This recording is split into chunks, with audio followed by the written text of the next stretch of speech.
That fresh morning. That fresh morning. Sur les 104.5 Urban FM, la station urbaine avec Gina. Gina, tu disais qu'on parlera de quoi ce matin? On parlera de Covid-19 encore, confinement, déconfinement. La rubrique d'aujourd'hui est véritablement une très grande réflexion. Je dis très grande, c'est une réflexion. Et c'est aussi un grand questionnement sans pour autant avoir la prétention d'avoir des réponses à toutes les questions. C'est juste un point sur lequel je pense que nous devrions tous nous pencher, un point sur lequel je pense nous devrions tous réfléchir. Alors on sait que depuis que le Covid-19 est arrivé dans notre pays, nous avons vécu 2 semaines de confinement total avant bien sûr de passer en ce qu'on appelait le confinement partiel. Et donc, que l'on soit dans un confinement total ou dans un confinement partiel, nous vivons depuis plusieurs mois déjà une privation ou une limitation de liberté, notamment avec le couvre-feu, mais aussi certaines restrictions de liberté, notamment pour les personnes qui exercent des activités économiques qui nécessiteraient qu'il y ait, qui nécessiteraient un regroupement de personnes à certains endroits, donc les bars, les restaurants, les hôtels, les motels et ce genre de choses. Et comme il fallait s'y attendre, à chaque action, il y a bien sûr des conséquences. Alors on le sait, si vous cherchez confinement aujourd'hui sur Internet, vous allez voir que le confinement a été présenté comme étant une solution ou l'une des solutions en fait pour retarder au maximum la propagation du Covid-19 un petit peu partout dans le monde. Donc ça a été le cas en Afrique, ça a été le cas en Europe, ça a été le cas aux États-Unis, enfin non pas aux États-Unis, dans certaines zones dans tous les cas. Pour dire que même si en Afrique il y a certains pays qui comme nous ont décidé de vraiment serrer le boulon pour essayer de ralentir la pandémie, ben dans le monde il y a aussi des pays qui se sont dit non, pour nous ça pourrait être très très difficile à gérer plus tard, donc on ne le fait pas. Sauf que on va s'intéresser du coup aux pays qui l'ont fait et notamment le nôtre. Comme je vous le disais, à chaque action, il y a bien sûr des conséquences que l'on gagnerait du coup à regarder de manière honnête et de manière bien droite et bien claire et à se poser les bonnes questions. Alors si aujourd'hui personne n'ose en parler à haute voix et personne n'ose le dire de manière claire, quand je dis personne, c'est bien sûr les leaders d'opinion, les politiques et tous les autres, enfin vous aurez compris, des personnes qui ont du coup dont la voix et les paroles comptent dans le pays. Si aujourd'hui personne n'ose le dire à voix haute, ben il n'en demeure pas moins que tout le monde le marmonne un petit peu ci et là, parce que tout le monde commence déjà de manière très certaine à réfléchir à la question du déconfinement. Alors, où est-ce qu'on en est du déconfinement de notre pays? Où est-ce qu'on en est, puisqu'on parle de la reprise des cours pour certaines classes. On parle aussi le week-end dernier, par exemple, ça a circulé sur sur toutes les plateformes WhatsApp des gens où le gouvernement était réuni pour réfléchir à la possibilité de l'ouverture des bars et des restaurants très prochainement. Donc tout le monde a vu le très prochainement là, genre dans 1 ou dans 2 semaines. Où est-ce qu'on en est de toutes ces questions-là? Et donc tout le monde voit aujourd'hui le déconfinement à l'horizon. Ça c'est pour les pro-déconfinement. Et puis vous avez d'autres personnes qui regardent la question du Covid-19 avec et les pro-confinement comme nous. Oui, voilà, c'est vous. Et donc, il y a ceux qui regardent la question. Je ne suis pas pro-déconfinement. Oui, toi, tu es pro-confinement. C'est maintenant à vous que... c'est vous que je présente là. Il y a ceux qui regardent la question du Covid-19 avec beaucoup d'attention, beaucoup de pincettes. Ils la prennent avec beaucoup de pincettes parce que, bien sûr, ils observent le comportement des citoyens. Ils observent l'effectivité des mesures qui ont été prises. Ils observent la matérialisation des conseils qui sont donnés au quotidien par les populations et surtout ils observent les statistiques données par le COPIL tous les soirs et ces personnes-là se disent, vu comment ça évolue, dès qu'on va ouvrir, comme on pourrait le dire de manière triviale, ça va être la catastrophe pour notre pays et on ne pourra pas du tout s'en sortir. Donc vous avez d'un côté les pro-confinement et de l'autre côté les pro-déconfinement. Une chose est claire, aujourd'hui on va se baser sur bien sûr les conséquences de chacune de ces actions et puis faire en sorte que ce soit un débat en fait ouvert,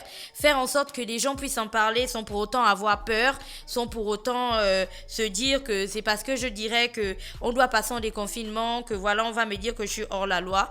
Non, c'est juste des arguments en fait. Chacun apporte ses arguments et c'est des réflexions. Après, si vous avez des arguments qui se tiennent, ben voilà, on écoutera tout le monde. Alors, lorsqu'on a parlé du confinement, je vous l'ai dit, la question du confinement, fallait s'y attendre, devait avoir des conséquences. Aujourd'hui, que ce soit politiquement, économiquement et même socialement, c'est très facile d'observer les conséquences du confinement sur notre pays. Pourquoi politiquement? Parce qu'à l'heure actuelle, vous savez qu'il y aurait déjà eu plein de petits mouvements qui se seraient lancés. Il y a d'ailleurs certaines élections, notamment dans des zones où il manquait des députés et tout, où on devait refaire des élections, où ça a été bloqué. Vous voyez à quel niveau fonctionne désormais l'Assemblée nationale. Les députés sont tous masqués.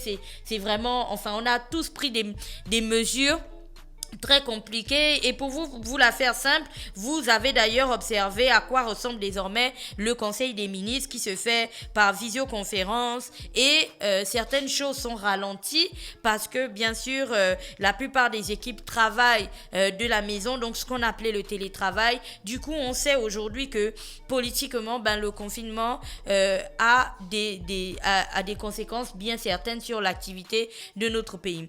Économiquement, je n'ai même pas besoin de vous faire un dessin, tout le monde le voit, tout le monde l'entend et surtout tout le monde le sent au quotidien dans Libreville. Tous les matins quand vous vous levez, quand vous allez au travail, si vous avez un business ou même si vous travaillez dans une entreprise, vous avez dû ressentir l'effet du confinement et du Covid-19 sur votre activité. Parce que bien sûr, à moins que vous ne travaillez dans les pharmacies ou dans les hôpitaux ou ce genre de choses, pour tous les autres secteurs qui ne sont pas étroitement liés au Covid-19, c'est dur. Il y a un ralentissement, parfois même un arrêt total de l'activité qui prive certaines personnes de salaire, qui prive certaines personnes d'argent et tout. Et donc économiquement, c'est vraiment très très difficile. Et si on dit qu'économiquement c'est difficile, ça va forcément avoir une relation avec le côté social. Et socialement, ce n'est même plus la peine de vous le présenter parce que ça aussi, vous le savez, la précarité a augmenté. Il y a des personnes qui ont du mal à se nourrir. Et comme je vous le disais, on ne va pas revenir sur la question de la distribution des kits alimentaires. Petite pause. Voilà, il y a des personnes qui ont du mal à se nourrir et donc on ne reviendra pas sur ce point-là, mais vous savez que là aussi, ça a été un petit peu difficile de couvrir les besoins de tout le monde et donc aujourd'hui, pour certaines personnes, la solution serait donc d'arrêter tout ça, d'arrêter l'hémorragie et de passer en déconfinement. Sauf que là aussi, le déconfinement a ses conséquences. Aujourd'hui, qui que vous soyez, lorsque vous circulez dans Libreville, vous observez et vous pouvez voir à quel point le Gabonais est négligent concernant les mesures barrières. On met le masque, on l'a dit ici plusieurs fois, on met le masque parce qu'on a peur du policier, parce qu'on a peur des militaires. Et donc, à certains endroits, s'il n'y a pas de policier, s'il n'y a pas de militaire, personne ne met son masque et puis on continue ses activités. On sait aussi aujourd'hui que plus le temps a passé depuis qu'on a commencé avec la question du Covid-19, moins les gens commencent à le prendre au sérieux. Du coup, la nature ayant horreur du vide, chacun a repris ses activités de manière totalement normale. Vous vous souvenez de la communication du gouvernement, du ministère de l'Intérieur qui disait que certains commerces n'avaient pas eu le quitus pour ouvrir, notamment les friperies et ce genre de choses. Et puis, tenez-vous bien, tout le monde a repris son activité au KLM comme s'il n'y avait pas du tout de problème et qu'il n'y avait jamais eu de confinement ou alors que la mesure du ministère de l'Intérieur ne les concernait pas. Et donc, vous comprenez que pour certaines personnes, ça a été le déconfinement avant l'heure et ça pourrait donc se justifier par un besoin, bien sûr, de faire de l'activité, d'avoir un petit peu d'argent, de se concentrer en gros sur quelque chose d'important. Après, d'important bien sûr pour la vie. Après, il y a au quotidien la question des 2 poids 2 mesures, où bien sûr vous avez des commerces qui ont le droit d'ouvrir, vous avez, je dis le droit, je mets ça entre griffes, des commerces qui ouvrent, qui vendent au vu, au su de tout le monde, et puis vous avez d'autres personnes en fait qui n'ont pas le droit d'ouvrir, qui sont en gros sanctionnés s'ils décident même d'ouvrir la fenêtre ou quoi que ce soit. Enfin bref, il y a certaines personnes qui sont lourdement sanctionnées si elles ne respectent pas les mesures, mais on sait qu'il y a d'autres personnes qui, elles, ne respectent pas du tout les mesures, mais qui ont une sorte de voile de protection en fait autour d'elles, qui fait en sorte que toutes les mesures coulent en fait et ne les touchent pas. Toutes ces attitudes-là concourent au fait qu'aujourd'hui, du coup, il y a des personnes qui se disent que autant, au lieu de passer du temps à se bagarrer entre qui peut faire et qui ne peut pas faire, la solution serait peut-être aujourd'hui, du coup, de passer au déconfinement de toute la population. Alors, est-ce un choix judicieux lorsque l'on voit l'augmentation des cas positifs et surtout lorsqu'on écoute les explications données par le COPIL, où on te dit que la contamination familiale est devenue à augmenter en fait, parce que du coup, les gens ont recommencé à faire des bouillons à la maison, ils ont recommencé à organiser des anniversaires, des mariages et ainsi de suite sans respect des mesures barrières. Donc, lorsque l'on sait qu'il y a ce problème-là, est-ce qu'aujourd'hui, le déconfinement serait une bonne solution? Après, il y a d'autres qui te disent que, écoute, si tu fais une combinaison mesures barrières, utilisation de gel hydroalcoolique et vaccination à certaines pathologies, peut-être que la vie, du coup, pourrait reprendre son cours normal. Arrivons à cette question de gel hydroalcoolique et de respect des mesures barrières. Jusqu'à aujourd'hui, par exemple, lorsqu'on parle de l'ouverture de certains établissements scolaires, par exemple en France, tu vas voir que dans les établissements scolaires, il y a bien sûr des bornes pour se laver les mains, il y a des gels hydroalcooliques et surtout il y a des masques disponibles pour les enfants. Aujourd'hui, lorsqu'on parlerait de déconfinement, est-ce que nous avons la logistique nécessaire? Est-ce que nous avons l'organisation de points qui nous permettrait d'offrir à tout le monde ou de donner l'accès à tout le monde à un masque, quoi que ce soit, même un masque artisanal, et bien sûr à du gel hydroalcoolique ou du moins à une borne pour se laver les mains? C'est toute la question qui réside. Et après, bien sûr, on ne peut pas, autant on observe dans d'autres pays, on observe à la télévision comment certains pays sont passés en déconfinement, mais on ne peut pas aussi écarter le fait qu'aujourd'hui, il y a une résurgence de la maladie, notamment en Chine, qui était déjà en déconfinement et qui du coup est repassé en confinement partiel et qui avait au préalable ouvert les établissements scolaires et qui a décidé de les fermer encore parce que bien sûr, vu comment c'était parti, il y a eu donc une résurgence de la maladie. Donc en observant tous ces paramètres-là, où est-ce qu'on en est aujourd'hui? Quelle est la solution qui est préconisée pour les Gabonais? Où est-ce qu'on va? Est-ce qu'on va finalement terminer l'année dans cette atmosphère de confinement, tout en sachant que jusqu'à présent, les conséquences sont graves et c'est pas moi qui le dis. D'ailleurs, vous aviez l'interview du ministre de l'économie, je pense, si je me souviens bien,